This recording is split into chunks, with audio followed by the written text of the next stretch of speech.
Friends విషయం ఏంటంటే అసలు సమస్య అంటే ఏంటిదో, ఈ సమస్య ఎందుకు ఉత్పన్నమవుతున్నది, ఎవరి వల్ల, who has actually created this division in our country, that has to be understood. ఎందుకంటే మొత్తం మన దేశం మొత్తంలో సే గ్లోబల్గా ఒక మంచి లొకేషన్లో ఉన్నది ప్రపంచం లోపల మన దేశం.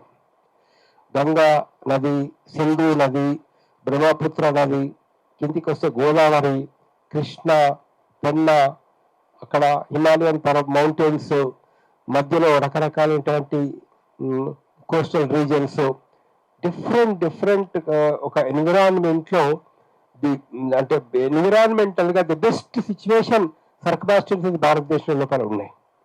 కాబట్టి మనకేంటంటే అమంటెంట్గా మనకు ఫ్రెష్ గాలి దొరుకుతుంది, ఫారెస్ట్ ఏరియాస్ ఉన్నాయి, పెద్ద పెద్ద ఫారెస్ట్లు ఉన్నాయి, పెద్ద పెద్ద మౌంటైన్స్ మనకున్నాయి ఈ దేశం లోపల. పెద్ద సీషోర్, మనకున్నంత పెద్ద సీషోర్ బహుశా ఇంకా చాలా తక్కువ కంట్రీస్కి ఉంటుంది. ఇటు అరేబియన్ సీ, ఇటు ఇండియన్ ఓషన్, దాని తర్వాత బే ఆఫ్ బెంగాల్, ఇవన్నీ కూడా ఉన్నట్లు. సో అన్ని రకాలైనటువంటి ఇండియా డెవలప్మెంట్ కావడానికి ఉన్నటువంటి అవకాశాలు మన భారతదేశం లోపల ఉన్నాయి. అంతేకాదు, దానిలో అసలు ప్రపంచం మొత్తం కూడా కనీస సివిలైజేషన్ నేర్వ కంటే మొదలే భారతదేశం లోపల హరప్ప, మొజందారో, ఇంకా అనేక చోట్ల లోపల బ్రహ్మాండమైన బిల్డింగ్స్ వర్ కన్స్ట్రక్టెడ్, కెనాల్స్ వర్ కన్స్ట్రక్టెడ్. అక్కడ ఏది ఫోర్ట్స్ వర్ ఆల్సో కన్స్ట్రక్టెడ్ ఆ రోజుల్లో.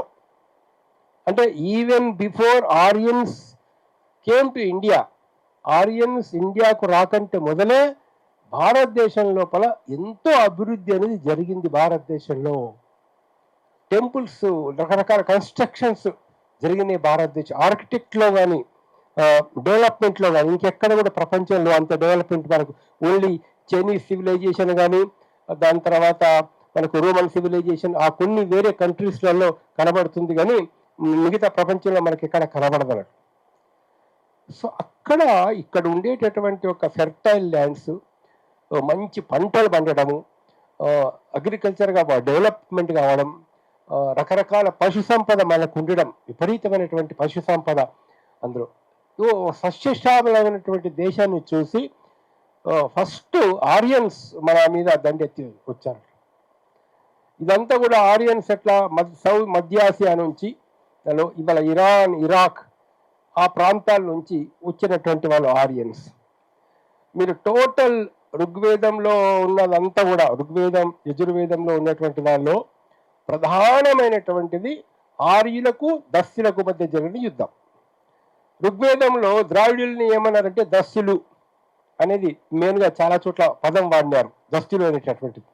నేను ఋగ్వేదం మీద ఒక చిన్న కామెంట్ కూడా రాస్తున్నా, ఒక book I'm going to publish it అందులో. సో ఏంటంటే మెయిన్ వార్ బిట్వీన్ అక్కడ దస్యులకు ఆర్యులకు జరిగినటువంటి మధ్య వార్ గురించినటువంటి ఈ యొక్క చర్చనే చాలా చోట్ల ఉంది. ఋగ్వేదంలో ఆర్యులు చెప్పారు అంటే దస్యులకు 99 నగరాలు, 99 కోటలు ఉన్నాయని చెప్పేసి అక్కడ వాళ్ళు కౌంట్ చేసి రాసిన దాని లోపల. సో ఒక గొప్ప సివిలైజేషన్ ఉన్నటువంటి కంట్రీలో వార్స్ జరిగినాయి. వార్స్ జరిగిన తర్వాత కూడా మనకు మేజర్ పోర్షన్లో అంటే నార్త్ ఇండియా ఉన్నటువంటి పోర్షన్లో క్రమంగా ఆర్యులు జయించుకుంటూ వచ్చేసినారు. క్రమంగా ఈ ద్రావిడులందరూ కూడా అక్కడి నుంచి కిందికి రావడము. అందులో ఇప్పుడు ఆంధ్రకు, తమిళనాడుకు, కేరళకు, కర్ణాటక, దాని తర్వాత కొంతమంది అటు వెస్ట్ బెంగాల్ దిక్కు, ఒరిస్సా దిక్కు పోవడం. సో ఇదంతా ఈ సౌత్ అర్కు వీళ్ళు స్కాటర్న్ అయిపోయినారు.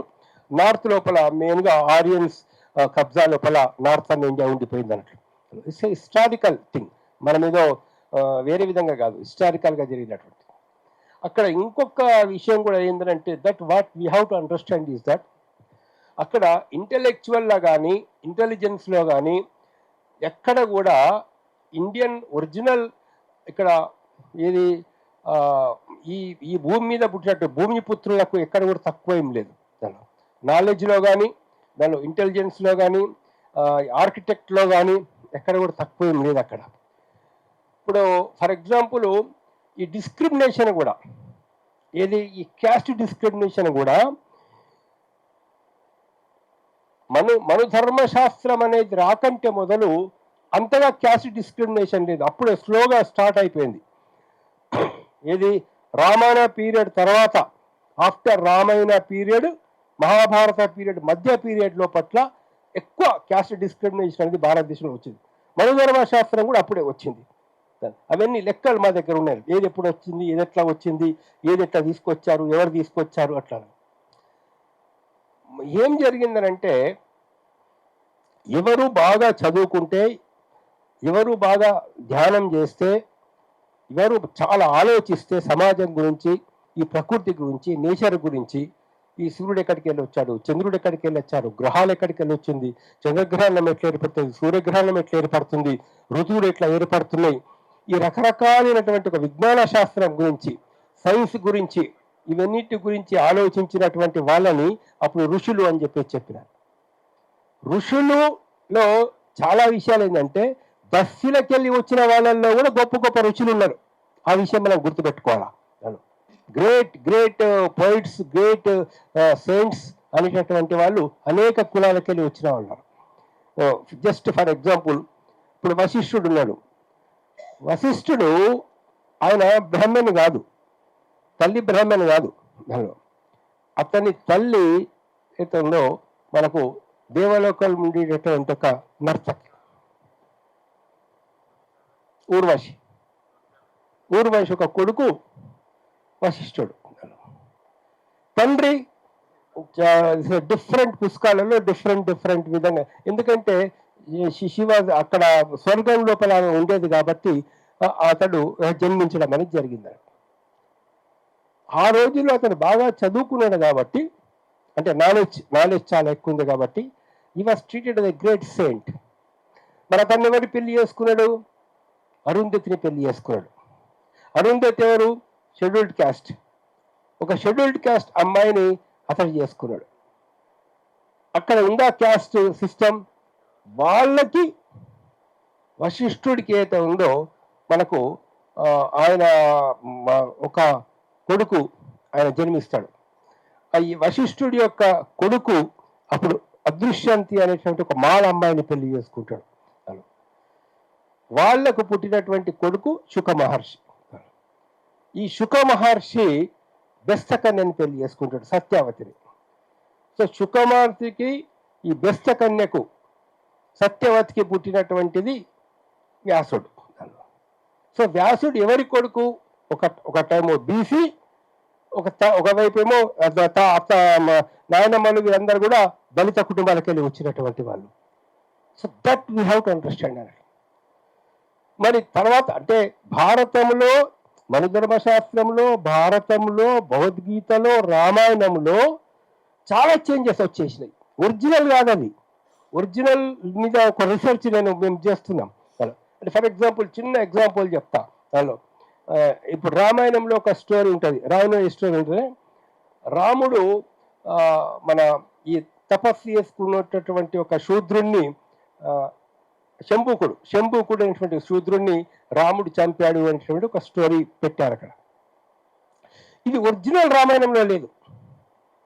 తర్వాత కావాలని దాన్ని తీసుకొచ్చి వాళ్ళ డామినేషన్ కోసం, వాళ్ళ ఆర్గ్యుమెంట్ను బలపరచడం కోసం ఆ స్టోరీని తీసుకొచ్చి పెట్టారు. ఎందుకు ఒరిజినల్ రామాయణంలో లేదని మేము చెప్తున్నామనంటే, వాల్మీకి ఎవరు? వాల్మీకి బ్రాహ్మణ్ కాదు, బోయేవాడు. ఈజ్ ఆల్సో కమింగ్ శూద్ర ఫ్యామిలీ. ఒక శూద్రుడు రామాయణం రాసుకొని ఇంకొక శూద్రుడు తపస్సు చేసుకోవడం తప్పు అని రాస్తాడా? First point.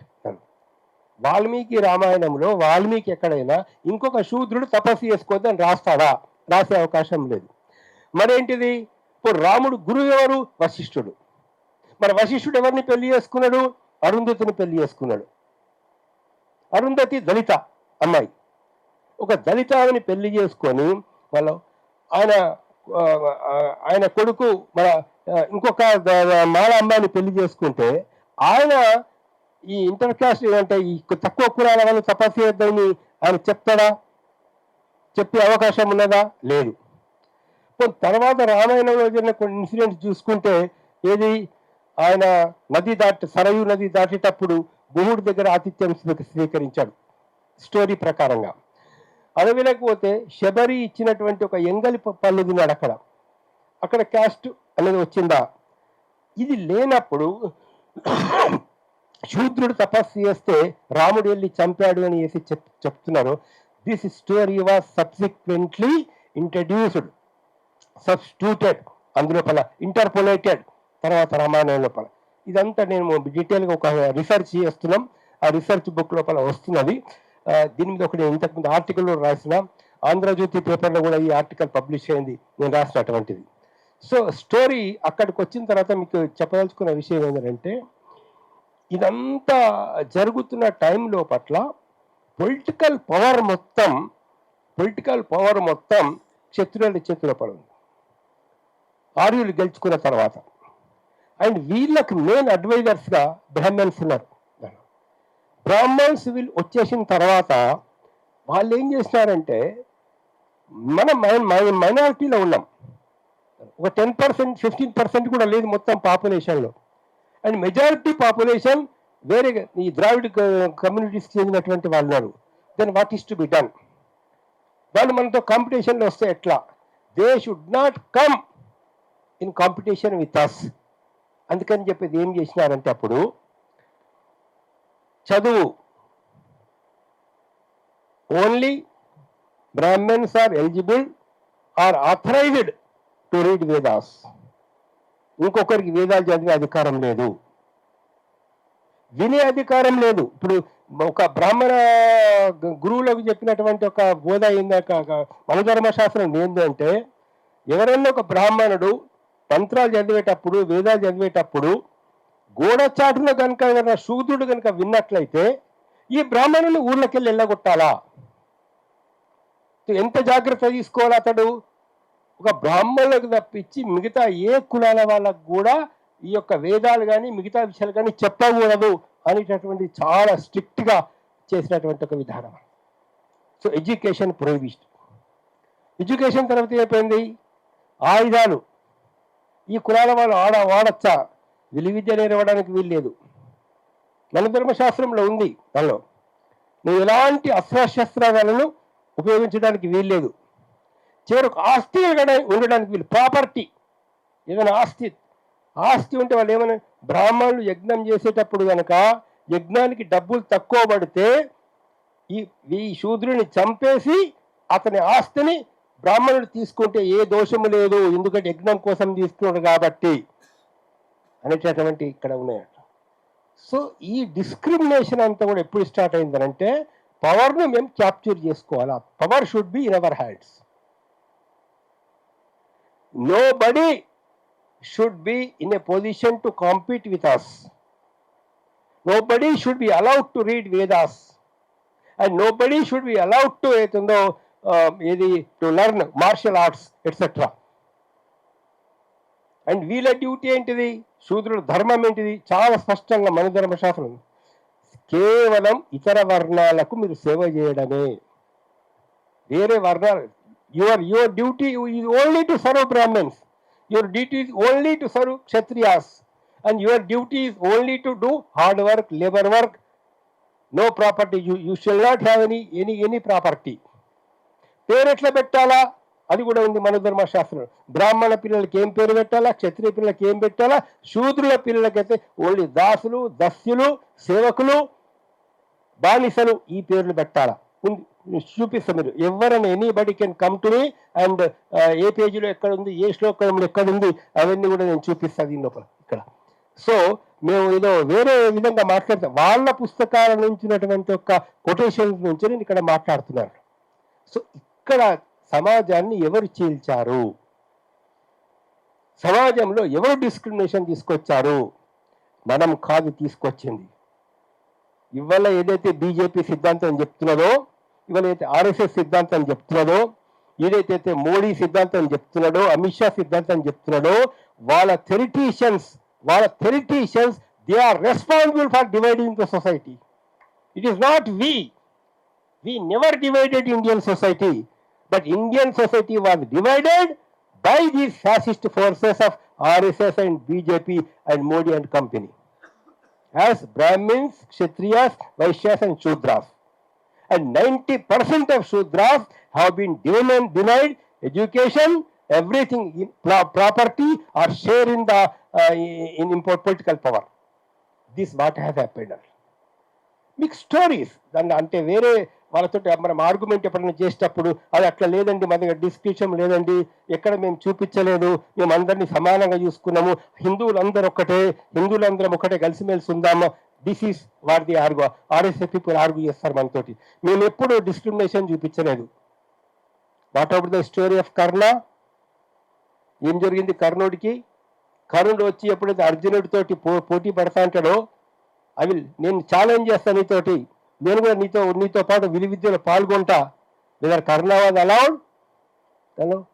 ఏమన్నారు అక్కడ? నీది ఏం కులం? What is your caste? అరే నువ్వు ఫిషర్మెన్ కాబట్టి you are not allowed to fight with Arjuna, you are not allowed to compete with Arjuna అని చెప్పడం జరిగింది. తర్వాత ఏమైపోయింది? ఏకలవ్యుడు ఒక ఎరుకల క్యాస్ట్కి వెళ్ళి వచ్చినాడు, ట్రైబల్ కమ్యూనిటీకి వెళ్ళి వచ్చినాడు. ఆయన తను నేర్చుకుంటే దానిలో ఈ was also not allowed to fight with Arjuna. అంటే మనం చెప్తున్న కథలు కాదు, వాళ్ళ పుస్తకాలలో ఉన్నటువంటి ఒక కథల స్టోరీస్ నేను చెప్తున్నా. So discrimination was there and this discrimination has been proved by their own books, not from our literature. ఇది చరిత్ర జరుపుకుంటూ వచ్చారు. సో ఫస్ట్ జరిగిన ద్రోహం ఏంటంటే these communities have been denied education for hundreds of years, centuries together. Education has been denied. Right to property has been denied. Share in government position has been denied. Everything has been denied. Muslims వచ్చారు, Muslims పరిపాలన చేశారు. And చాలా ఆశ్చర్యకరమైన విషయం ఏదైతుందో, ఇంతవరకు హిందూ రాజుల దగ్గర ఎవరైతే మంత్రులకు పనిచేసినారో వాళ్ళే వెళ్ళి మన ముస్లిం రాజుల దగ్గర మంత్రులుగా పనిచేసినారు. సేమ్ ఇంకా వేరే వాళ్ళు కూడా కావాలంట.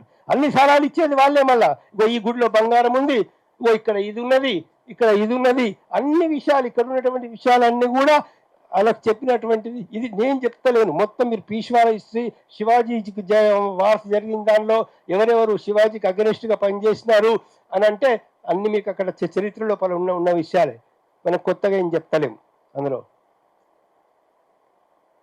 పీష్వాలు కదా శివాజీ మహారాజును ఇవ్వలేదు, అనేక రకాల ఇబ్బందులు పెట్టినటువంటి వారు. శివాజీ మహారాజును ఆయన పట్టాభిషేకం చేస్తామంటే బికాస్ ఈజ్ ఎ శూద్ర, నో బ్రాహ్మణ్ కేమ్ ఫార్వర్డ్. ఏతుందో అతన్ని థ్రోన్ మీద కూర్చోబెట్టి అతన్ని సింహాసనం లోపల ఏది ఆ పూజ చేయకుండా నోబడి యాక్సెప్టెడ్. అప్పుడు ఎవరు కంకం బట్టి అనే వాళ్ళని తీసుకొస్తే వాడికి ఎంతో పెద్ద బంగారం ఇచ్చేస్తే వాడట కాలి బుటన వేలుతోటి శివాజీకి తిలకం పెట్టినాడు, చేతితోటి కాదు, వేలుతోటి కాదు ఇక్కడ. సో ఇదంతా కూడా అంటే హిస్టరీ, ట్రూ హిస్టరీ మీరు తెలుసుకోవాలా. ఫస్ట్ ఆఫ్ ఆల్ బాగా లర్నింగ్ అనేది అవసరం. దానిలో వేదాల్లో ఏముందో చదవండి, ఇంకో దగ్గర ఏముందో చదవండి, వాళ్ళ లిటరేచర్ కూడా మొత్తం చదివి ఇండియా లోపల ఎట్లా జరిగింది చరిత్ర. కానీ ఫస్ట్ టైం మనకు ఒక రీజనింగ్ పవర్, ఒక లాజిక్ పవర్, ఒక ట్రూత్ అంటే ఏంటిది సమాజానికి అనేటువంటిది చెప్పడానికి ప్రయత్నించేసి గౌతమ బుద్ధుడు. గౌతమ బుద్ధ ఒక్కడే ఏతుందో యజ్ఞాలు తప్పు, యాగాలు తప్పు, బలివ్వడం తప్పు, జంతు బలి తప్పు దానిలో అనేటటువంటిది క్లియర్గా డిక్లేర్ చేసినటువంటిది గౌతమ బుద్ధుడు. బాబాసాహెబ్ అంబేద్కర్ అందుకే కదా, ఎందుకు బాబాసాహెబ్ అంబేద్కర్ గౌతమ బుద్ధుడి చేత ఇన్ఫ్లుయెన్స్ అయినాడంటే ఒక లాజికల్, ఒక రీజనింగ్ పవర్ చెప్పాడు. ఏం చెప్పాడు గౌతమ బుద్ధుడు కూడా? నేను చెప్పేది రైట్ అని మీరు అంగీకరించాల్సిన అవసరం లేదు, learn from your own experience. దానిలో నేను చెప్పేది రైట్ తప్ప అని చెప్పేసి మీరు తేల్చుకోండి. అందులో ఎక్కడ ఏమీ లేదు, అందులో అంత నిదాన లోపల ఉన్నది. కాబట్టి ఇక్కడ ఇండియన్ హిస్టరీని కనుక మనం మొత్తం చదువుకుంటూ పోయినట్లయితే only after Britishers came to India, దానిలో వాళ్ళ సర్వీస్ కోసము, వాళ్ళ మిలిటరీ కోసము, వాళ్ళ ఇంట్లో పనిచేయడం కోసం, వాళ్ళ కంపెనీలో పనిచేసే కోసం ఒక 400 years బ్యాక్ ఐ బిలీవ్ దానిలో అప్పుడు educational institutions became open for these communities.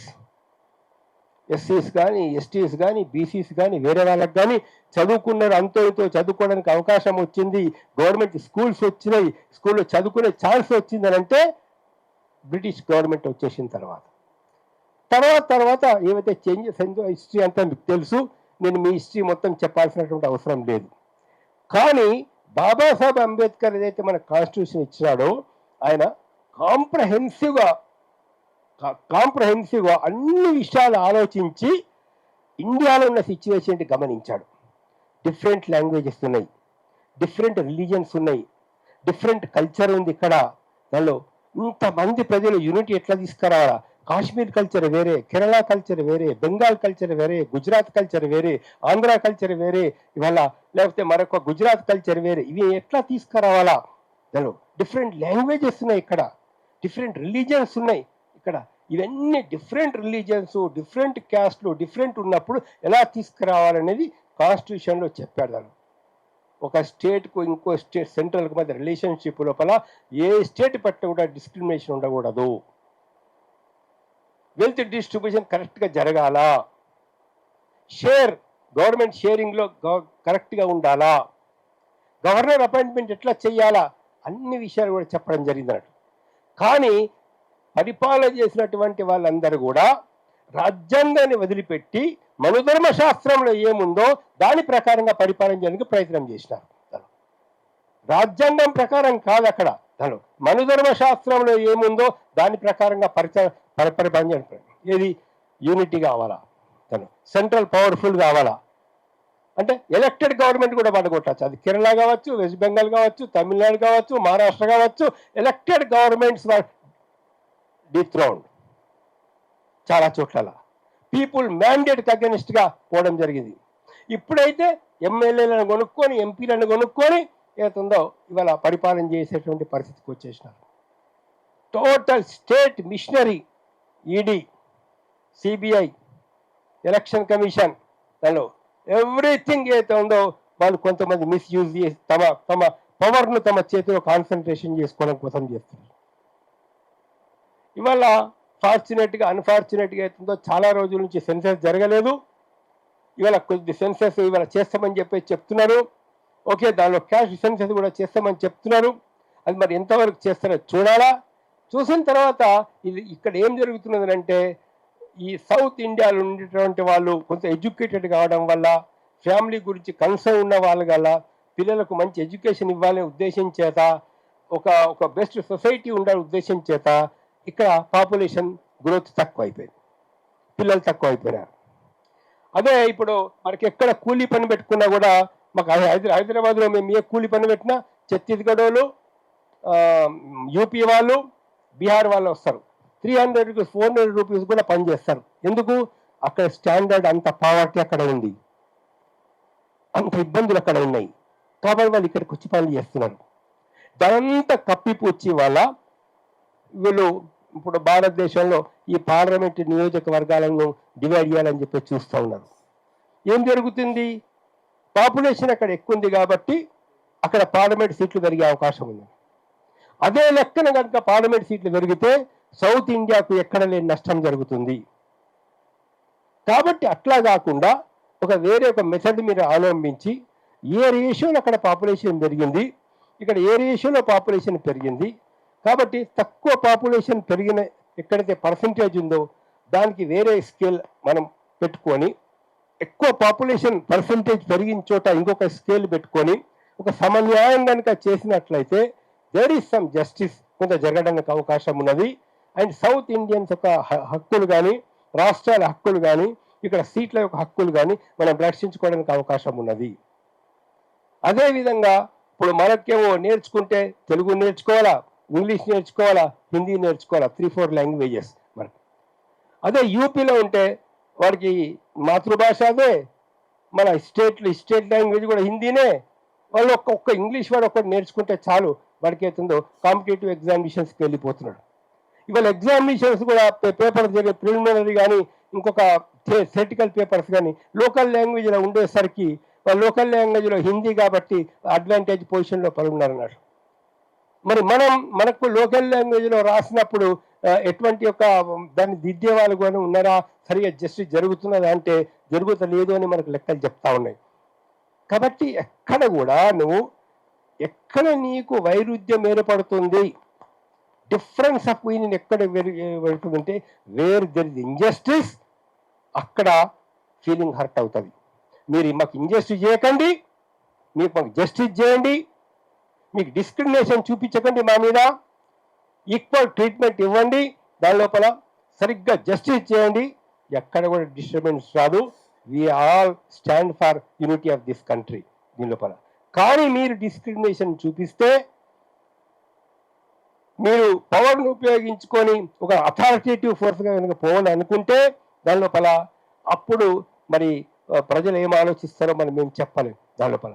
So the central government should be very careful in dealing with such situations. ఇది ఇండియన్ యూనిటీని రక్షించాలంటే, ఫెడరలిజంని రక్షించాలంటే, కాన్స్టిట్యూషన్ రక్షించాలంటే they have to take the steps. So మీరేదైతే ఇక్కడ ఒక మూమెంట్ స్టార్ట్ చేస్తారో, ఈ ఉద్యమానికి మీతో పాటు మేము తప్పనిసరి ఉంటామో. ఈ కంగ్రాచులేట్ అవుతుందో ఈ కార్యక్రమాన్ని ఏర్పాటు చేసినటువంటి ఆర్గనైజర్స్ అందరికి కూడా నేను రాజేష్ గారికి కంగ్రాచులేషన్ చెప్తున్నాను. మన ప్రొఫెసర్ దశరథరామరెడ్డి గారు, ప్రొఫెసర్ గాలి వినోద్ కుమార్ గారు, మిగతా పెద్దలు చాలా మంది ఉన్నారు, కొందరు పేర్లు తెలియవు. మనకు తీరుమారు మల్లన్న యొక్క ప్రతినిధిగా వచ్చినారు మన హరిశంకర్ గౌడ్, మొన్న కలిసాము, ఒక మీటింగ్ లో మాట్లాడారు, చాలా అద్భుతంగా మాట్లాడాడు ఆయన కూడా అక్కడ కూడా.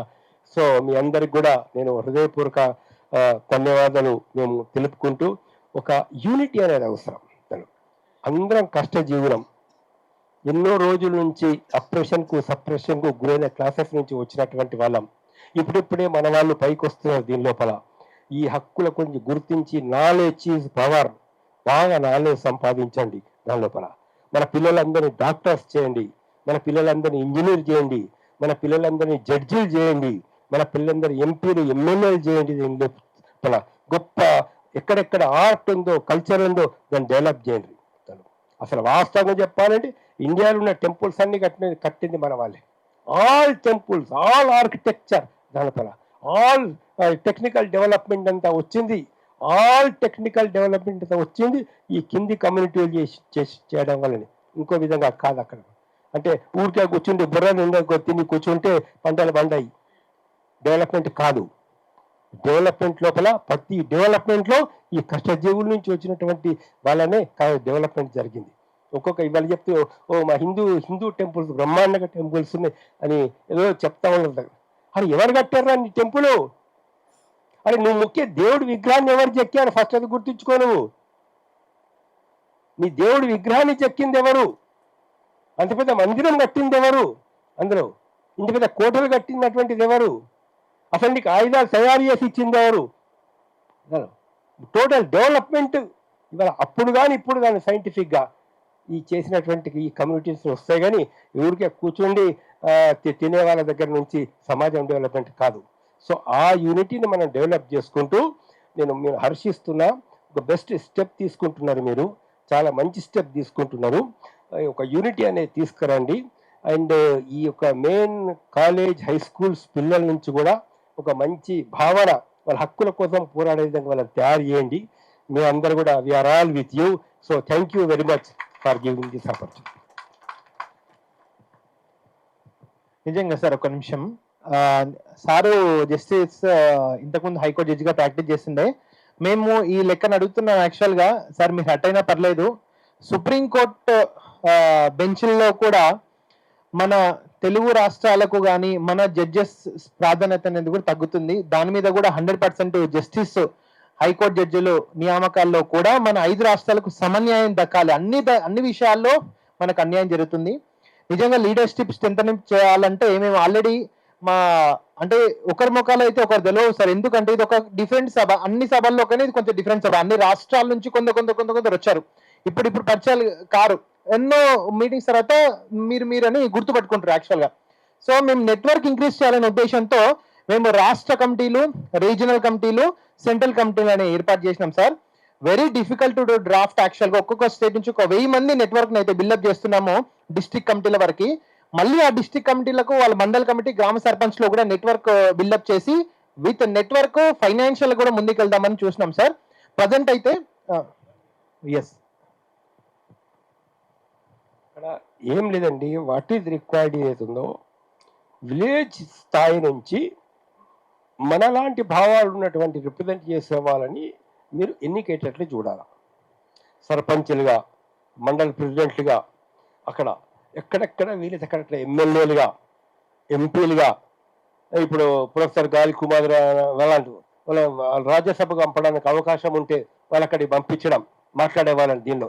సో ఇవన్నీ కనుక మీరు చేసినట్లయితే ఏమవుతుందంటే ఇక్కడ డిస్క్రిమినేషన్ వాళ్ళు అక్కడ క్వశ్చన్ చేస్తారు. ఇప్పుడు అంతా బూట్లు రాకేటోళ్ళు ఉన్నారు, అంటే వేరే విధంగా లాంగ్వేజ్ అనుకోకద్దు దానిపల. ఇప్పుడు అంతా కూడా ఏదైతే ఉందో చెంచాగిరి చేసేటటువంటి వాళ్ళు ఉన్నారు. ఇప్పుడు బాబాసాహెబ్ అంబేద్కర్ ఏం చెప్పారంటే ఎస్సీ వాళ్ళని ఎన్నుకోవాలా, ఎస్టీస్ వాళ్ళని ఎన్నుకోవాలా. 1935 అక్కడ ఉన్నటువంటి చెప్తారు వినోద్ కుమార్ దాని గురించి వివరంగా తర్వాత. కానీ అదేమైపోయిందంటే ఇప్పుడు అన్ని కులాల వాళ్ళు కలిసి ఒక ఎమ్మెల్యేని ఎన్నుకోవాలా. ఫర్ ఎగ్జాంపుల్ మల్కాజిగురు ఉందనుకోండి, మల్కాజిగురు ఇబ్రహీంపట్నం ఎక్కడి నుంచి అన్ని కులాల వాళ్ళు కలిసి ఎమ్మెల్యేలు ఎన్నుకోవాలి. అది ఎస్సీ రిజర్వ్ కాన్స్టిట్యూయెన్సీ అయినా కూడా అన్ని కులాల వాళ్ళు ఎన్నుకోవాలనేసరికి ఏమైపోయిందనంటే వాళ్ళు ఎవరైతే డామినేటింగ్ క్యాస్ట్ ఉన్నారో ఆ డామినేటింగ్ క్యాస్ట్లు చెప్తే ఓట్లు పడతాయి కాబట్టి చాలా చోట్లల్లా వాళ్ళ క్యాండిడేటే వాళ్ళు ఎన్నుకున్న మనిషినే ఈ ఎస్సీ రిప్రజెంటేటివ్గా, ఎస్టీ రిప్రజెంటేటివ్గా ఎమ్మెల్యే ఎంపీ అవుతున్నాడు. ఇది మనం పోగొట్టాలా. ఇది మనం పోగొట్టి ఈ క్లాసెస్కు ట్రూ ఎవరైతే రిప్రజెంట్ చేస్తున్నారో వాళ్ళు ఎమ్మెల్యే అయ్యేటట్లు, వాళ్ళు ఎంపీ అయ్యేటట్లు, దానిలో పబ్లిక్ కాస్ కోసం నిలబడే వాళ్ళు, రైట్స్ కోసం నిలబడే వాళ్ళు మన ఎమ్మెల్యేలు ఎంపీలు అయ్యేటట్లు కనుక మీరు చేయగలిగితే 4, 5, 10 మంది ఇనిషియల్ స్టేజ్ లోపల కొద్దిమంది, so they will challenge it. మీరన్నీ ఇప్పుడు మీరు ఎట్లయితే ఫైట్ చేస్తున్నారో అట్లా వాళ్ళు ఫైట్ చేసే విధంగా వాళ్ళని తయారు చేస్తే some justice can be done. ఇప్పుడు 4 పేర్లు పోయినాయి హైకోర్టు జడ్జిలుగా. ఎవరి పేర్లు పోయినాయి, ఎందుకు పోయినాయి అంటే వడ్డించేవాడు మనవాడైతే నువ్వు ఎక్కడ కూర్చున్నా పర్వాలేదు అన్నట్లు దానిలో వాడికి తెలివి ఉన్నా, తెలివి లేకపోయినా, నాలెడ్జ్ ఉన్నా, నాలెడ్జ్ లేకపోయినా, ఇంటిగ్రిటీ ఉన్నా, ఇంటిగ్రిటీ లేకపోయినా వాళ్ళ కులమోడైతే వాడి పేరు రికమెండ్ చేసి పంపించే పద్ధతులు చాలా చోట్ల జరిగినాయి దీని లోపల. సో అది పోవాలి అని అంటే టాలెంట్ ఉన్న వాళ్ళకు రావాలా, ఇంటిగ్రిటీ ఉన్న వాళ్ళకు రావాలా, హానెస్టీ ఉన్న వాళ్ళకి రావాలా, సిన్సియారిటీ ఉన్న వాళ్ళకి రావాలి. అంటే మీరు చూడండి జస్టిస్ రామస్వామి జడ్జిమెంట్లు కానీ, జస్టిస్ ఎంఎన్ రావు గారి యొక్క జడ్జిమెంట్లు కానీ, ఎవరెవరైతే ఈ కులాలకెళ్ళి వచ్చినటువంటి వాళ్ళ జడ్జెస్ చెప్పిన జడ్జిమెంట్స్ ఎంత అద్భుతమైనటువంటి జడ్జిమెంట్స్ ఉన్నాయి దానిలో. సో టాలెంట్లో ఏం తక్కువ కాదు మన వాళ్ళు ఎక్కడ కూడా దానిలో. And at the same time character కూడా మెయింటైన్ చేయాల్సిన అవసరం ఉంది. నువ్వు నలుగురికి చెప్పాలి అని అంటే నీలో ఆ మారల్ కెపాసిటీ నీకు ఉండాలా. ఉంటే నువ్వు నలుగురికి చెప్పగలవు. మనలోనే మారల్ కెపాసిటీ లేకపోతే మనం ధైర్యంగా చెప్పలేము. Hello, this you have to keep in your mind అనమాట. నీ వైపు మన వైపు ఇప్పుడు అంటే ఒకసారి ఏమైపోయిందంటే జస్ట్ 1 minute, నేను ఒక 5-6 మంది జడ్జెస్ కలిసి జస్టిస్ బిఎస్ఎస్ స్వామి గారి దగ్గర పోయి కూర్చుని మాట్లాడితే వాళ్ళు మనొక ఆఫీసర్ అంటున్నాడు, సరే మన ఆఫీసర్ ఎస్సీ ఆఫీసర్ అని వాళ్ళు కావాలని ఒక కరప్షన్ కేసు పెడుతున్నారు ఇతని మీద అని ఏదో ఏసీబీ రేడ్ చేయించున్నారు అది ఇది అని చెప్పారు. సో బిఎస్ఎస్ స్వామి ఒకటే మాట చెప్పారు, అగ్ర కులాలకు చెందినటువంటి ఒక ఆఫీసర్ అయితే ఐఏఎస్ కానీ, ఐపీఎస్ కానీ, జడ్జి కానీ, ఎవరైనా కానీ, ఓ ఇంజనీర్ కానీ అయితే వాడి దగ్గర 50 కోట్లు దొరికినా కూడా వాడు ఏమంటే ఇక వాళ్ళ నాయనమ్మ పేరు మీద 100 ఎకరాలు ఉన్నాయి, వాళ్ళ తాత పేరు మీద 50 ఎకరాలు ఉన్నాయి, వాళ్ళ అత్త పేరు మీద ఇంత ఉన్నది, వాళ్ళ ఇంట్లో బంగారం ఉన్నది, వాళ్ళ దాన్ని కన్వర్ట్ చేసుకొని కొనుక్కున్నారా అంటాడు. అరే నీ అయ్యకు గుడిసా, నీ తాతకు గుడిసే, నీ మామకు గుడిసే, నీ మామ తండ్రికి గుడిసే, అక్కడ 1/2 ఎకరం కూడా భూమి లేదు. నువ్వు 5 కోట్లు పెట్టి నువ్వు బిల్డింగ్ కొంటే ఎక్కడికి వెళ్ళి వచ్చిందని చూపిస్తావు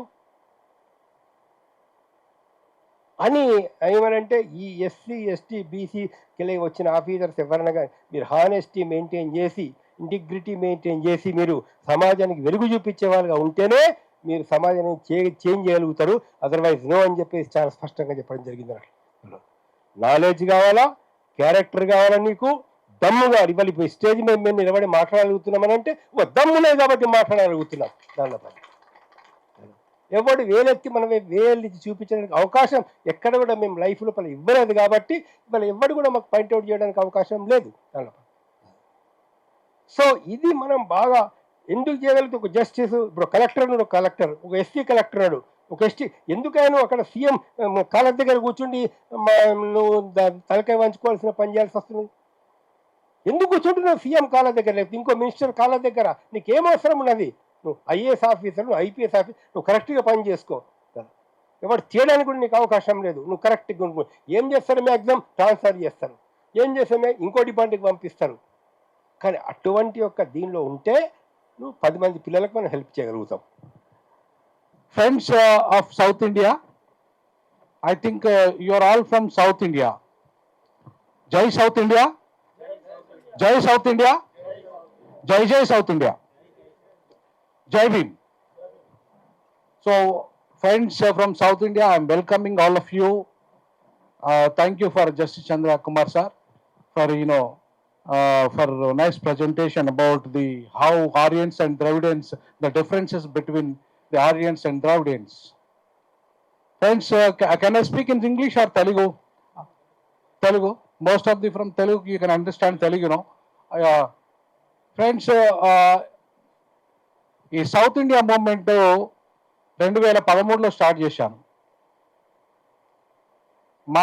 నా స్టూడెంట్ రాజేష్ 2018 రాజేష్ నువ్వు స్టార్ట్ చేసింది 18.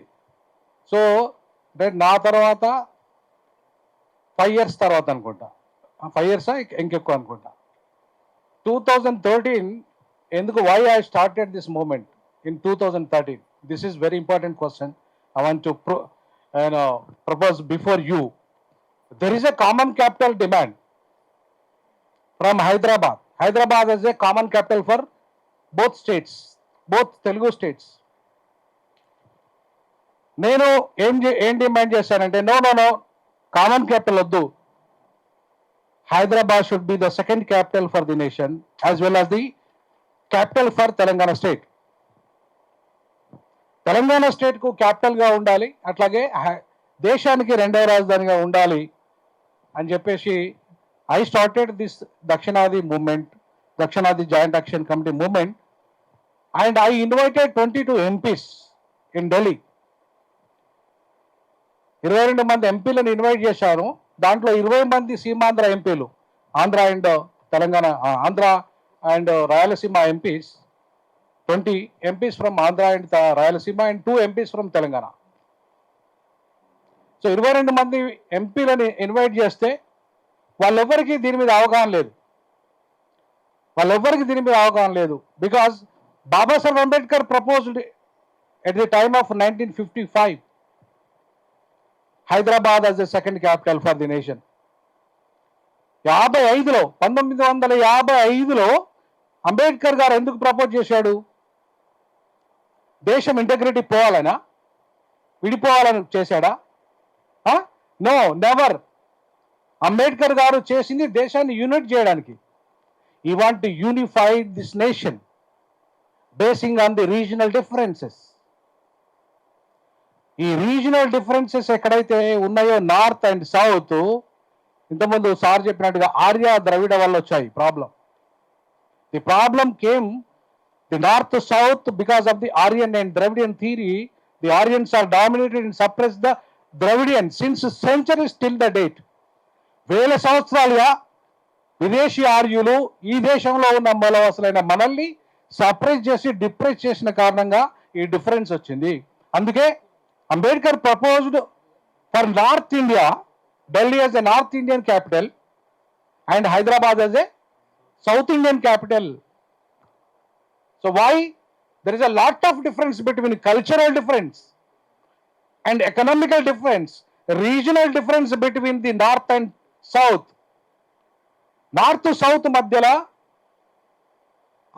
అన్ని రకాలుగా, అంటే ఎట్లయితే ఆంధ్ర తెలంగాణ మధ్యలో భాషాపరమైన విభేదాలు, అలాగే సాంస్కృతిక విభేదాలు, అలాగే ఏ రకమైన విభేదాలు ఉన్నాయో ఈవెన్ ఆ పిండి విషయంలో కూడా, అట్లాగే ఉత్తర దక్షిణాది మధ్యలో కూడా ఉంది.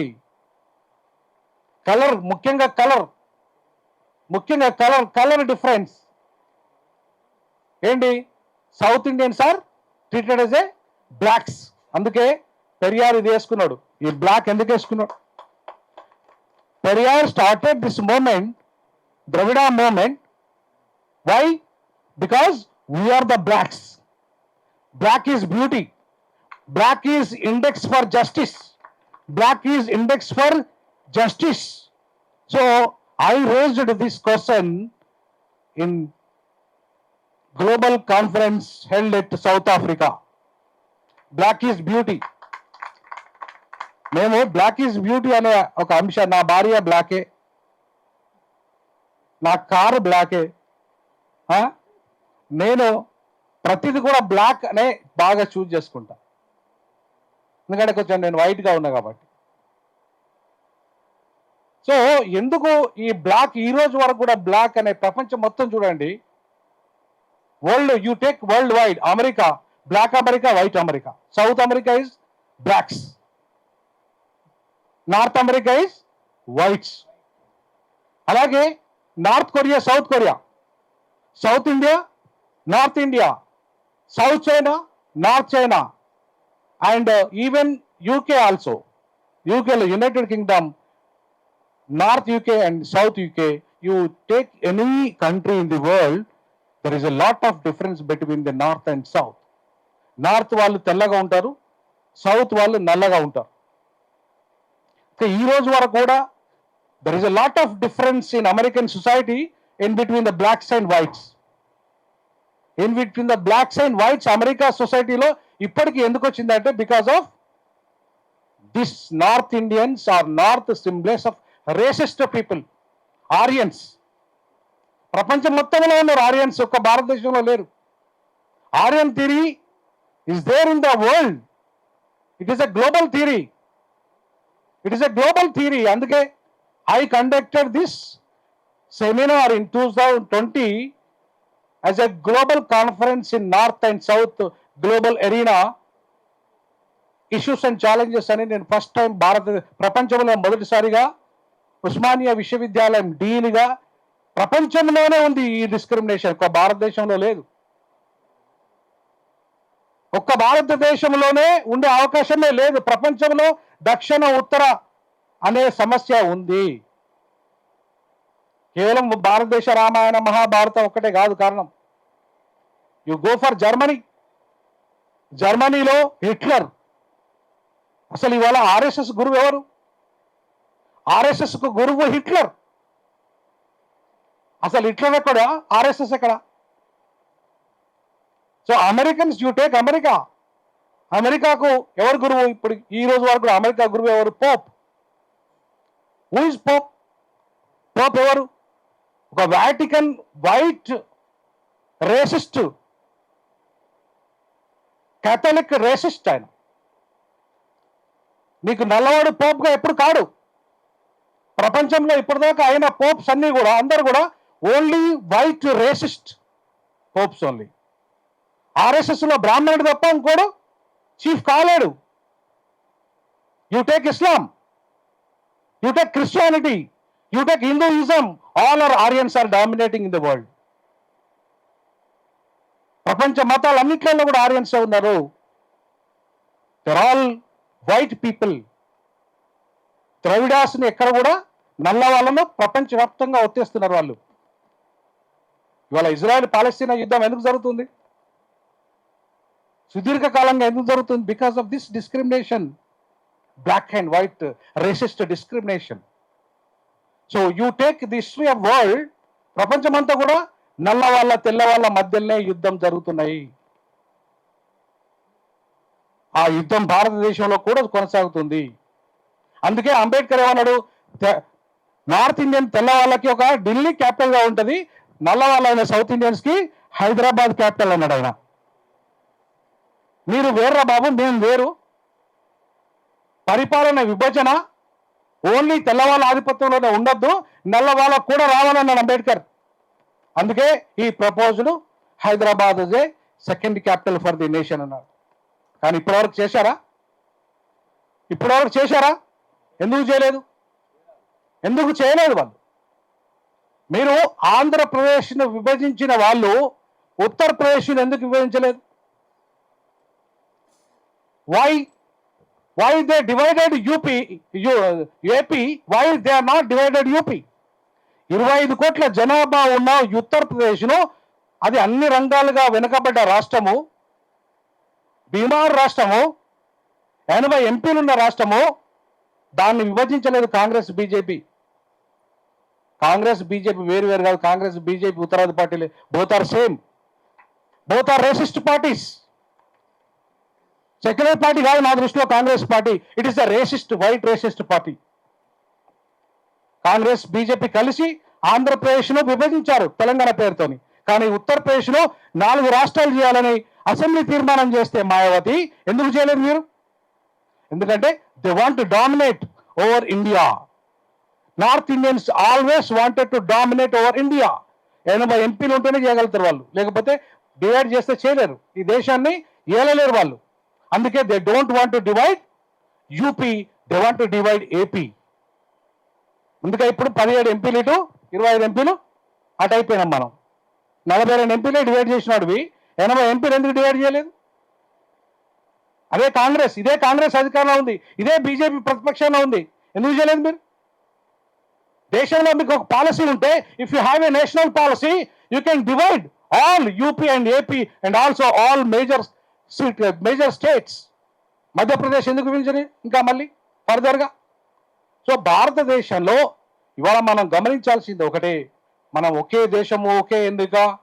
ఎవరి కోసం? ఎందుకోసం?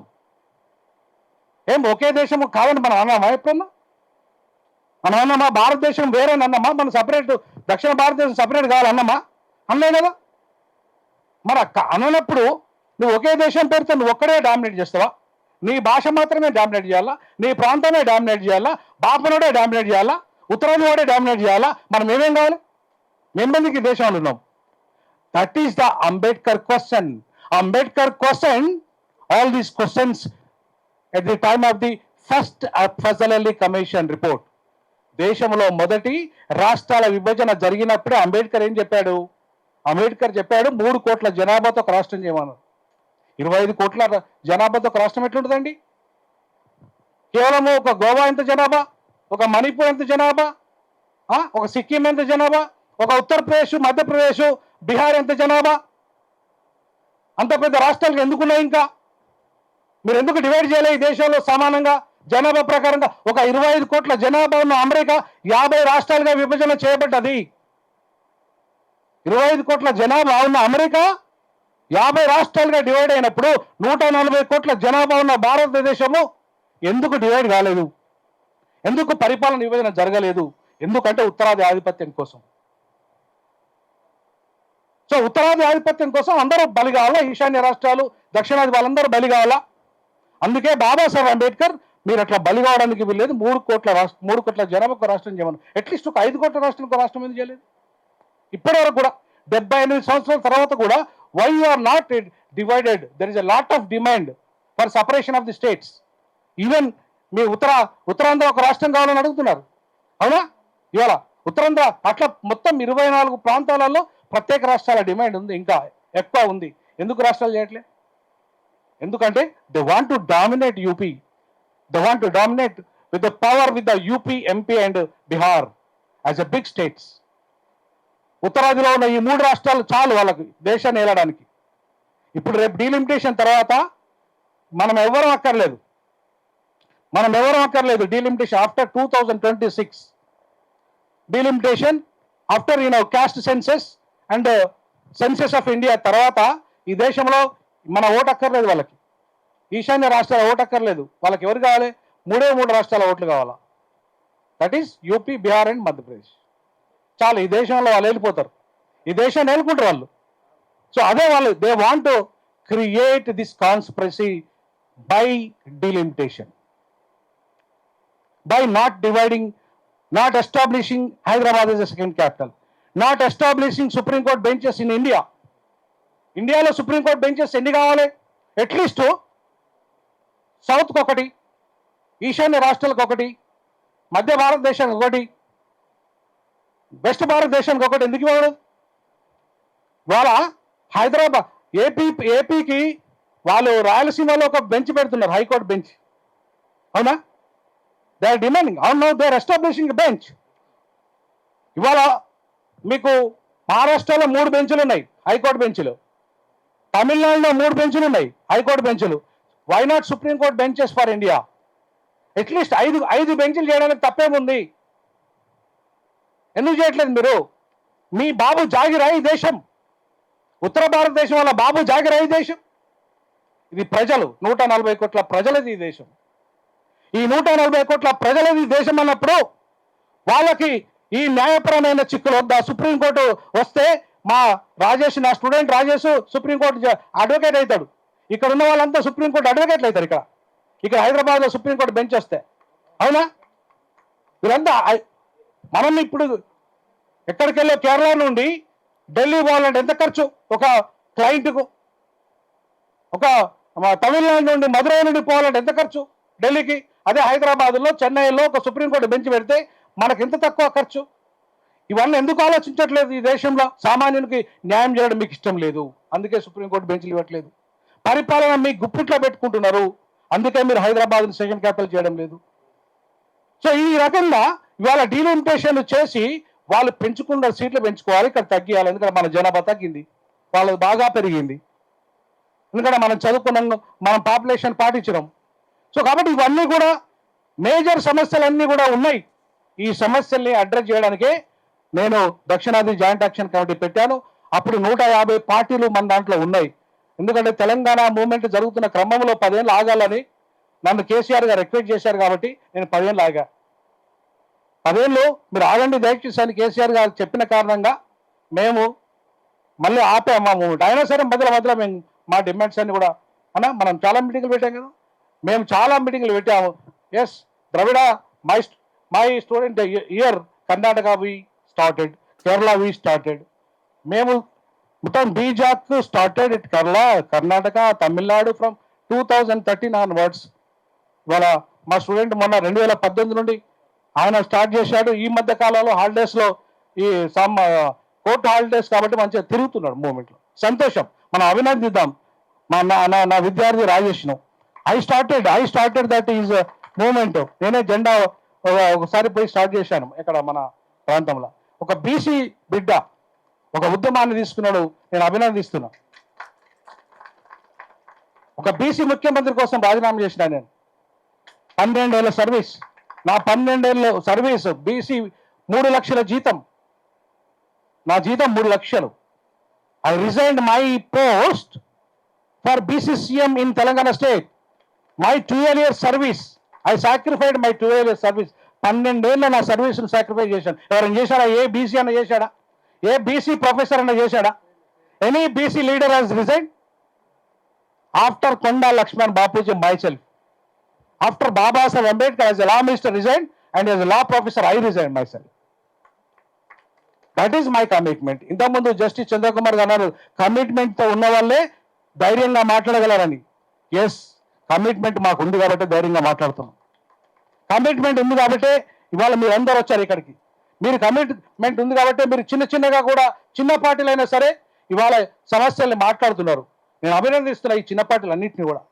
పెద్ద పార్టీలు కాదు, పెద్ద పార్టీలు దోపిడీ చేస్తున్నాయి, ప్రజాస్వామ్యాన్ని కూలి చేస్తున్నాయి పెద్ద పార్టీలు. ఇప్పుడు కానీ మీలాంటి వాళ్ళు, మనలాంటి వాళ్ళమే ఈ దేశాన్ని, ఈ రాష్ట్రాలను కాపాడుతున్నాం. కాబట్టి మనం మన వాయిస్ని ఎక్కడ ఆపద్దు దయచేసి. ప్రతి ప్లాట్ఫామ్ కూడా మాట్లాడాల్సిందే. ఖచ్చితంగా తమ్ముడు ఏదైతే మనం ఈ దక్షిణాది మూవ్మెంట్ని స్టార్ట్ చేశాడో అది నేను 2013 నుండి ఈ దక్షిణాది జాయింట్ యాక్షన్ కమిటీ పెట్టాము. త్వరలోనే సెప్టెంబర్లో దక్షిణాది పార్టీ వస్తుంది, మనది ఒక పొలిటికల్ పార్టీ వస్తుంది. అందరినీ కలుపుకొని చేస్తున్నాం. ఫ్రంట్ ఒకటి పెడుతున్నాం దక్షిణాది లెవెల్లో. మన ఫ్రంట్ అన్ని పార్టీలను కలుపుకుందాము. ఎవరెవరికి ఎంత శక్తి ఉందో, ఎక్కడ పోటీ చేయాలో మేము మీకు సపోర్ట్ చేయాలి, మీరు మాకు సపోర్ట్ చేయాలి. మా ఓట్లు మీకేపిద్దాం, మీ ఓట్లు మనకేపిద్దాం. సో అన్ని సౌత్ ఇండియా స్టేట్స్లో త్వరలోనే మనం వచ్చే ఎన్నికల్లో 2028 ఎమ్మెల్యే ఎన్నికలు కావచ్చు, ఎంపీ ఎన్నికలు కావచ్చు, మనం 5 రాష్ట్రాల్లో పోటీ చేయబోతున్నాం. అందరం కలిసి పోటీ చేద్దాం. ఇట్లాంటి వాయిస్ ఉన్న వాళ్ళని గెలిపిద్దాం, నిజాయితీ పరులను గెలిపిద్దాం, దమ్మున్న వాళ్ళని గెలిపిద్దాం. మన హక్కులను కాపాడుకుందాం, ఆత్మ గౌరవాన్ని కాపాడుకుందాం. అంతే, ఎవరికి దాసం కావాల్సిన అవసరం లేదు, మనం ఎవరికి బిచ్చమెత్తుకోవాల్సిన అవసరం లేదు. We are south Indians. అంటే ప్రపంచంలోనే ఒక సత్యనారాయణలో ఉన్నాడు అక్కడ. ప్రపంచానికే విజ్ఞానాన్ని అందిస్తున్నాం సౌత్ ఇండియన్స్. ప్రపంచంలో ఇవాళ కోవిడ్ టీకాను మనమే కనుక్కున్నాం. కోవిడ్ టీకా సౌత్ ఇండియాస్ ఆర్ ఇన్వెంటెడ్. అట్లాగే సౌత్ ఇండియన్సే మొత్తం ప్రపంచంలో ఇవాళ విజ్ఞానం మొత్తం ఐటీ రంగానికి నాయకత్వం వహిస్తున్నాం మనమే. ప్రపంచం మొత్తం, ఇక్కడ కాదు. In America you take, UK you take, anywhere in the globe, the south Indians they are the champions. They are leading this world. ప్రపంచాన్ని శాసిస్తున్న వాళ్ళము ఈ భారతదేశాన్ని శాసించలేమా? లీడ్ చేయలేమా? 100% లీడ్ చేయగలం. బట్ నిజాయితీ కావాలి, కమిట్మెంట్ కావాలి మనకు. సో ఆ కమిట్మెంట్ మీలో ఉంది, మనలో ఉంది. కాబట్టి ఈ సందర్భంగా తమ్ముడు రాజేష్, నా స్టూడెంట్, ఇట్లాంటి మూవ్మెంట్ తీసుకున్నందుకు నేను అభినందిస్తూ, భవిష్యత్తులో దక్షిణాది నుండి ప్రధానమంత్రి కావాలా నేను చెప్తున్నాను. నెక్స్ట్ 2029లో దక్షిణాది నుండి ప్రధానమంత్రి కావాలా. ఇక మన మూవ్మెంట్ దక్షిణాది ప్రధానమంత్రిని తయారు చేయాలి. అది కూడా బడుగు బలహీన వర్గాల నుండి కావాలా. మళ్ళీ మేము బ్రాహ్మణులం అవుతామంటే నడవదు. ఆల్రెడీ పివి నరసింహారావు అయిపోయిండు, ఆల్రెడీ ఆ ఛాన్స్ అయిపోయింది. దేవేగౌడ అయిపోయాడు, ఆయన అప్పర్ కాస్ట్, ఆయన కూడా అయ్యాడు, రెడీ. కావాల్సింది బీసీ ఎస్సీ ఎస్టీ నుండి ఒక బీసీ అక్కడ ఉత్తరాది నుండి అయ్యాడు, ఇక్కడ ఖచ్చితంగా మళ్ళీ ఒక దళితుడు, ఒక బీసీనో ఈ సౌత్ ఇండియా నుండి ప్రధానమంత్రి కావాలి. ఈ సౌత్ ఇండియా మీరు ఒకసారి ప్రధానమంత్రి అయితే మేము ఒకసారి కావాలా. మీరు ప్రధానమంత్రి, మాకు డిప్యూటీ ప్రధానమంత్రి చేయండి. మీరు కేంద్రంలో కీలకమైన పదవులు ఉంటే మాకు సగం ఉండాలా కీలకమైన పదవులు. మేము బిచ్చమెత్తుకోవాలా మిమ్మల్ని? అరుయ్యే బెగ్గర్స్, మన బిచ్చం అయింది మీకు. మాకు అన్ని రాజ్యాంగపరమైన సమాన హక్కులు రావాల్సిందే. ఇవాళ డీలిమిటేషన్ రద్దు చేయాల్సిందే. మీరు డీలిమిటేషన్ రద్దు చేయాల్సిందే. ఆ డిమాండ్ ఉండాలా. లేదా 30% పాపులేషన్తో తీసుకోండి, అంతే. అంతకంటే ఎక్కువ మీరు తీసుకోవడానికి లేదు. మీ దగ్గరైనా మా దగ్గరైనా 30% పాపులేషన్ క్యాల్కులేట్ చేయండి, డీలిమిటేషన్ అమలు చేయండి, మాకు అభ్యంతరం లేదు. కానీ 100% అమలు చేస్తా అంటే ఎట్లా? మీరు డీలిమిటేషన్ రద్దు చేయండి, లేదా 30% పాపులేషన్తో పెంచండి, మాకు అభ్యంతరం లేదు. కానీ 100% పెంచుకుంటాం మా దగ్గర, మీ దగ్గర మొత్తం 130 స్థానాలలో 30 స్థానాలు మేము గుంజేసుకుంటామంటే నడవనియ్యం. ఎట్టి పరిస్థితుల్లో దక్షిణాది చైతన్యమైంది, దక్షిణాదిలో ఉన్న పార్టీలు చైతన్యమైనవి, దక్షిణాదిలో ఉన్న అన్ని రాజకీయ పార్టీలు, అది ఏ పార్టీ అయినా కావచ్చు, దక్షిణాదిలో మీరు మన అంశాలను కనుక లేవనెత్తకపోతే ఇక్కడున్న ఈ చిన్న చిన్న పార్టీలు అన్ని ఈ మహాకూటమిగా ఏర్పడి మిమ్మల్ని వచ్చే ఎన్నికల్లో ఓడిస్తామని చెప్పేసి ఈ దక్షిణాది పార్టీలను హెచ్చరిక చేద్దాం. మనం పెద్ద పార్టీలను చేస్తూ రానున్న రోజుల్లో దక్షిణాది నుండి అత్యంత కీలకంగా మన ఉద్యమం పోతుంది, గ్యారంటీగా పోతుంది. తెలంగాణ ఉద్యమం ఎట్లయితే సక్సెస్ అయిందో దక్షిణాది ఉద్యమం కూడా అట్లనే సక్సెస్ అవుతుంది. మనకు నిజాయితీ ఉంది, మనకు ఆ కమిట్మెంట్ ఉంది, మనకు హక్కు కూడా ఉంది, మన బాధ్యత కూడా ఉంది. కాబట్టి మీ అందరితో కలిసి పనిచేయడానికి మేము సిద్ధం. త్వరలోనే ఇక్కడ తెలంగాణలో ఒక 4వ శక్తి, ఆ పొలిటికల్ జస్టిస్ ఫ్రంట్ ఏర్పాటు కాబోతున్నది. మిమ్మల్ని అందరినీ ఇన్వైట్ చేస్తాం. ఆ జస్టిస్ ఫ్రంట్ ఏంటంటే బాగా డబ్బున్నోళ్ళకే డబ్బులు ఇస్తున్నారు. అది బీఆర్ఎస్, కాంగ్రెస్, బీజేపీ. డబ్బున్నోళ్ళు ఎమ్మెల్యే అవుతాను, ఎంపీ అవుతాను, పేదవాడు కావాలంటున్నాను నేను. చదువుకున్నోడు కావాలి, కమిట్మెంట్ ఉన్నోడు కావాలంటున్నా, అంతేగాని డబ్బున్నోడు కాదు. సో మా కమ్యూనిటీ ఉందనుకోండి, ఎస్సీ మా దాంట్లో కూడా కోటీశ్వర్లే అవుతున్నారు. మా దాంట్లో కోటీశ్వర్లు 100 కోట్లు పెడతాడు. వాడు ఎక్కడికి వెళ్ళి తెచ్చాడు సార్ డబ్బులన్నీ? ప్రజల నుండే కదా. దోపిడీదారులు వాడు ఎంపీ ఎమ్మెల్యే అయితే ఎలా? నాలాంటి వాడు, మనలాంటి వాళ్ళు, నిజాయితీ పనులు, జస్టిస్ చంద్రకుమార్ లాంటి వాళ్ళు, తమ్ముడు లాంటి వాళ్ళు అయితే ఇవాళ మన సమాజం ఏమైనా మేలు జరుగుతుంది తప్ప డబ్బు ఉన్నాడు 100 కోట్లు పెట్టి 200 కోట్లు సంపాదిస్తాడు, అంతేగాని మనల్ని బాగు చేయడు. కాబట్టి అట్లాంటి వాళ్ళను ఎవరిని ఓడగొడదాం, డబ్బున్న రాజకీయాలను ఓడగొడదాం, పేదల రాజకీయాలను బలపడదాం, నోట్ల రాజకీయాలు ఓడగొడదాం, ఓట్ల రాజకీయాలను తీసుకొద్దాం. ఆ దిశగా రాజకీయాలను సమూలంగా మార్చడానికి ఈ ఉద్యమం పనికి రావాలని చెప్పేసి తమ్ముడు రాజేష్ను మరోసారి అభినందిస్తూ సెలవు తీసుకుంటున్నాను. జై సౌత్ ఇండియా, జై జై సౌత్ ఇండియా, జై Hind. Andarki namaskaram and good afternoon to everyone. I firstly convey my gladdened respect to all the delegates and dignitaries who have come here and presented here, and to all the press and media delegates who have presented here, and thank you so much. And Dr. Rajesh garu start chesina moment, it's a very very good moment. Like it's not like a political moment ani manam cheppatledu, it's like a people's moment. ఇది ఎప్పటి నుంచో ఆ domination అనేది చాలా ఉంది, and చాలా మంది effect అయిన వాళ్ళు ఉన్నారు, బాధపడే వాళ్ళు ఉన్నారు. అండ్ ఏదైతే మూమెంట్ స్టార్ట్ చేశారో it's a very very very genuine and very great movement. And it's a justice for south India. And mostly మనం చూసుకుంటే గనక డీలిమిటేషన్ పైన మనకి చాలా ఇష్యూస్ అనేవి జరుగుతున్నాయి. Like for example like parliamentary seats అనేది తగ్గించేయడం కానీ, ఇదేంటంటే ఫినాన్షియల్ పరంగా కూడా అండ్ అసెంబ్లీ పరంగా కూడా సౌత్ ఇండియా మీద చాలా అంటే చాలా ఎఫెక్ట్ పడుతుంది. అండ్ ఫ్యూచర్ జనరేషన్ మీద కూడా చాలా ఎఫెక్ట్ పడుతుంది. అండ్ మనం ఇక్కడ ఆలోచించాల్సిన విషయం ఏంటంటే, లైక్ ఫర్ ఎగ్జాంపుల్ మనం సౌత్ ఇండియా నుంచి మనం ట్యాక్సెస్ అనేవి మనం రేస్ చేస్తున్నాం. లైక్ ఈ ట్యాక్సెస్ అన్ని కూడా మనకి నార్త్ సైడ్ వెళ్ళినప్పుడు ఆ డిస్ట్రిబ్యూషన్ ఆఫ్ ట్యాక్సెస్ కూడా మనకి ఫెయిర్ గా అనేది ఉండవు.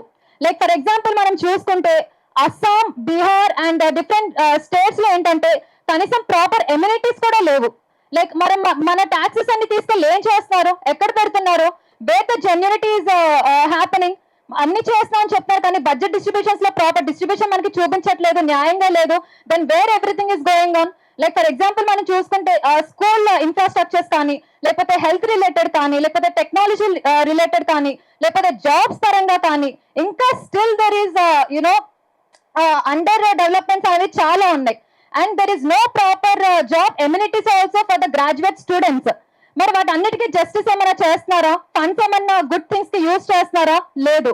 మరి మన కష్టపడి సంపాదించే ట్యాక్సెస్ అన్ని మరి ఎక్కడికి వెళ్తున్నాయి? So it's all about south India states మీద డామినేట్ చేస్తే ఇదంతా కూడా డిపెండెన్సీ అనేది పెరిగిపోతుంది నార్త్ పైన. So that they can dominate on us more and more. అంటే ఇది మనం నేషన్ ని డివైడ్ చేయడానికో లేకపోతే నేషన్ మీద ఏదో చేయడానికో, ఇట్స్ నాట్ లైక్ దట్. అందరం కలిసి ప్రాపర్ గా ఒక నేషన్ ని డెవలప్ చేస్తే India will be the great nation and also where we can compete with other countries when we stay in India. Like we have to feel proud that we are from India and we are the citizens of India. And ఇంకొకటి ఏంటంటే ఈ delimitation మీద ఇంకా మనం అందరూ strong గా stand తీసుకొని and Rajesh గారికి కూడా అందరం సపోర్ట్ చేయాలని నేను కోరుకుంటున్నాను. Thank you so much.